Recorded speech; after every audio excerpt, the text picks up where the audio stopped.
messieurs, Monsieur le Président de la République a érigé la sécurité du Sénégal et des Sénégalais en priorité absolue. Je m'engage à travailler sans relâche pour l'atteinte de cet objectif, à travers une police nationale forte, bien préparée, mieux équipée et qui inscrit toute son action dans le respect des lois et règlements de notre pays, dans le respect des droits humains et le respect des droits des usagers du service public. Je mesure avec responsabilité la charge et la sensibilité se rattachant à cette mission et m'engage à y consacrer le temps et les soins nécessaires à son optimisation. Je m'engage aussi à consolider les acquis légués par mes prédécesseurs tout en conduisant avec conviction et détermination les réformes structurelles qui nous permettront de hisser notre police nationale aux meilleurs standards internationaux actuels.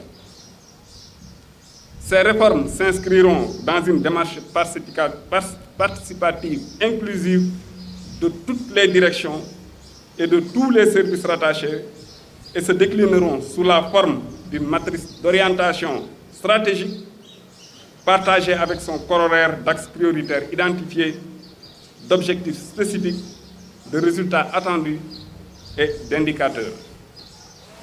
À cet effet, compte tenu des urgences identifiées qui requièrent de ma part une attention particulière, je m'emploierai à réconcilier la population et sa police nationale en instaurant un climat de confiance mutuelle et en faisant participer activement la population à l'offre de sécurité qui intègre les attentes et les besoins des citoyens dans les missions de police.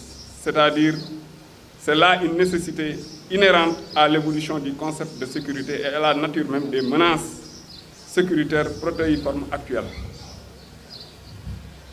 À créer les conditions nécessaires de l'accessibilité permanente des populations aux différents services offerts par la police nationale, par la possible digitalisation et aussi par la remise à flot du numéro vert de la police. À étendre et densifier les patrouilles dans les zones périurbaines, les banlieues, dans le cadre de la prévention. À réviser la doctrine du maintien de l'ordre et des règles d'engagement dans le sens d'une meilleure prise en charge de l'impératif du respect des droits humains. À améliorer les rapports avec la presse et les autres partenaires privilégiés de la police nationale. À réorganiser l'accueil et l'orientation des usagers du service public de la police nationale.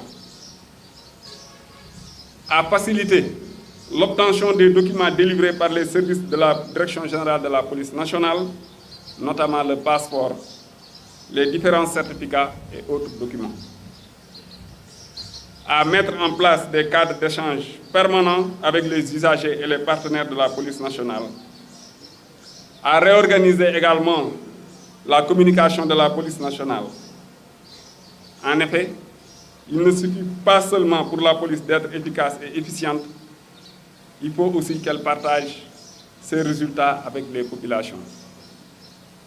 À consolider le rayonnement international de la police nationale à travers la perpétuation de sa contribution positive au maintien de la paix et de la sécurité internationale.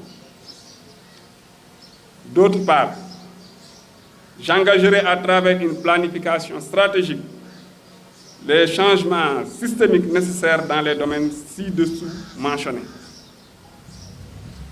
Dans le domaine de la formation des personnels de la police nationale, je souhaite réviser en profondeur les contours des curricula des écoles de police